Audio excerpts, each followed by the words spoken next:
Good morning, it's Sunday. This is Guru's Tech Bytes, episode 84. Pour the coffee, make sure the smart speaker is not ordering patio furniture again, and let's look at what the internet dragged onto the porch overnight, wearing weird digital shoes. First up, an anonymous GitHub account is apparently dropping piles of undisclosed 0 days like somebody found a cursed USB stick behind the bowling alley and said, yeah, put that on main. Security folks are poking at a repository called exploitarium, and the scary part is not just the bubs, it's the vibe, mystery meat exploits, public pressure, and maintainers waking up to a fire drill they did not schedule.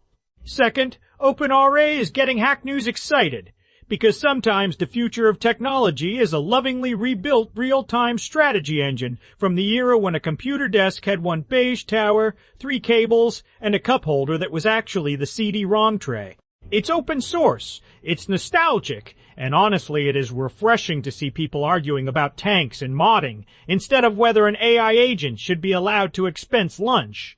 Third, the FinTech Engineering Handbook is making the rounds, and this is the kind of thing that sounds boring until you remember money systems are basically spreadsheets strapped to rockets. Payments, ledgers, reconciliation, risk checks, all the plumbing that keeps your paycheck from taking a little vacation in New Jersey. Okay, that's something. But seriously, good engineering notes here can save teams from learning finance through production incidents. And finally, there is a case for owning physical media again, which is funny because every streaming service promised convenience and then slowly turned into a vending machine that changes the buttons while you're using it. Discs, books, drives, local copies. Boring little objects that keep working when licensing deals vanish, apps redesign themselves, or some executive decides your favorite movie is now a premium emotional add-on.